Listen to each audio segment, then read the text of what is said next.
베테랑 법률 변호사가 알려주는 어라우 법 함께 하는데요. 법과 관련해 사소하지만 매우 중요한 상식에 대해 알아보는 시간이죠. 오늘은 정말 많은 분들이 일상적으로 사용하는 언어이지만 사실상 그 두 차이는 잘 모르시는 그런 부분을 준비했어요. 바로 민사소송과 형사소송에 관한 어떻게 다른지 준비해 봤거든요.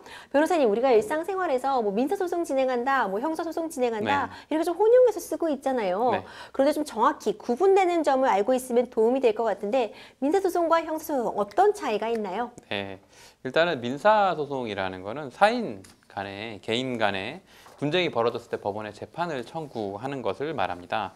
뭐 여기서 소송을 제기한 사람을 원고라고 부르고 소송을 당한 사람을 피고라고 부릅니다. 뭐 가령 예를 들어서 뭐 A가 B한테 뭐 4억 원을 빌려줬는데 받지 못한 경우 빌려간 B한테 돈을 달라고 법원에 재판을 청구한다면 그게 민사소송이 될 거고요. 두 번째로 이제 형사소송은 죄를 범한 사람에 대해서 검사가 처벌을 구하는 절차를 말하고요. 뭐 여기에서 뭐 죄를 범한 것으로 재판을 받는 사람은 앞서 말씀드린 원고 피고와 달리 여기서는 피고인이라고 하고요. 가령 돈을 빌렸던 B가 처음부터 돈을 갚을 생각도 없고 속여서 돈을 편취한 것이라면 이게 뭐 형법상 이제 사기죄가 될 수 있고 수사를 통해 이게 맞다는 게 인정이 되면 검사가 B를 이제 사기죄로 기소하게 되고요. 그래서 재판을 받게 되면 이게 바로 형사소송이 되게 됩니다. 그렇군요. 변호사님, 그럼 일단 용어 좀 정리하고 가면 민사소송에서 당사자는 이제 원고와 피고라고 칭하고 형사소송에서는 검사와 피고인이 당사자가 된다는 점도 알고 가시면 도움이 될 것 같아요. 왜 우리가 뉴스나 기사에서 보면 뭐 원고, 피고, 뭐 피고인, 피의자 이런 단어들이 좀 혼용돼서 쓰이고 있잖아요. 그렇다면 변호사님, 어떤 하나의 사건을 가지고 형사소송과 민사소송이 같이 일어날 수도 있겠네요. 네. 그래서 앞서 제가 말씀드린 예로 들어서 다시 한번 말씀드리면 A가 B한테 4억 원을 달라고 하는 민사소송을 진행하고 있는 와중에 A가 B가 처음부터 A를 속인 게 인정이 돼서 검사가 기소를 하고 형사재판이 벌어진다면 형사소송과 민사소송은 두 가지가 하나의 사안에 대해서도 별도로 진행될 수도 있는 것입니다. 그렇군요. 이게 별도로 진행될 수 있다고 한다면 변호사 선임은 어떻게 이루어지는 건지 이 부분도 좀 많은 분들이 궁금해하실 것 같거든요. 이제 민사소송 시 원고와 피고 모두 변호사를 선임할 수는 있는 건지, 뭐 형사소송 할 때는 이제 피고인만 변호사를 선임할 수 있는 건지 이 부분도 한번 정리해 주세요. 네.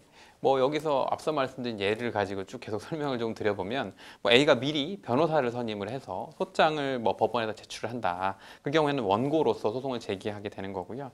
이때 소장을 받게 된 B는 이제 소장을 받게 되면 비로소 본인이 이제 민사소송의 피고가 됐다는 걸 알게 됐을 것이고 그때 변호사를 선임해서 답변서를 제출하고 재판에 응할 수가 있게 되는 거고요. 이게 이제 민사소송에서 구조고 당연히 원고와 피고 모두 변호사를 선임할 수 있고요. 형사소송에서는 이제 피고인, 죄를 저질렀다고 인정되는 B든 수사 단계에서부터 뭐 수사는 물론 이제 재판 형사소송에서도 변호사를 선임할 수 있고요.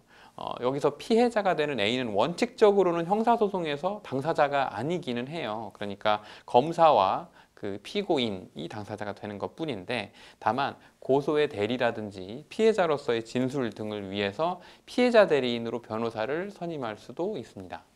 그렇군요. 변호사님, 왜 저희가 안내 드릴 때 뭐 소송 진행하시는 게 좋을 것 같아요 이렇게 말씀드리면 민사소송이요? 형사소송이요? 이렇게 반문하시는 경우가 또 많이 있어요. 지금 내가 진행하고자 하는 사건이 지금 민사로 진행해야 되는 건지 형사로 진행해야 되는 건지 좀 헷갈리는 부분이 있다면 어떤 점을 기준으로 좀 판단해 보면 도움이 될까요? 네, 간단하게 말씀드리면 이제 피해자로서 혹은 이제 당사자로서 상대방에게 금전의 지급을 구하고 싶다. 그러면 그건 이제 민사소송이고요. 그 민사소송의 소장을 법원에다가 직접 낼 수 있다. 그게 바로 민사소송이고요.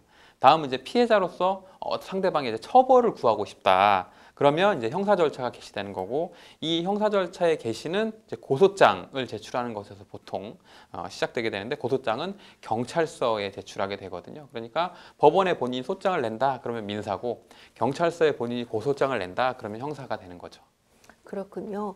변호사님, 마지막으로 뭐 민사소송, 형사소송과 관련해서 더 말씀해 주시고 싶은 그런 팁 같은 것들 있을까요? 네, 뭐 피해자가 상대방의 뭐 잘못된 행동 같은 걸로 인해서 금전적인 피해를 입는 경우가 많이 있죠. 통상적으로는 그 문제에 대해서 민사소송을 통해서 해결하는 게 가장 직접적인 해결 방안이고요.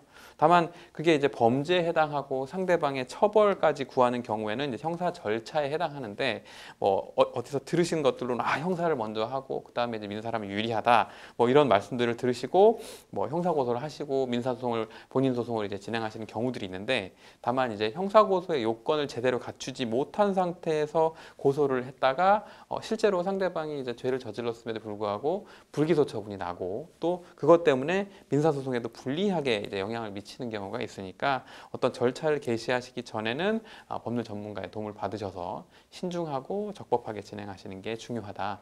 이런 말씀드리고 싶습니다. 네, 지금까지 베테랑 변호사의 법률 팁 All About 법 함께 했습니다.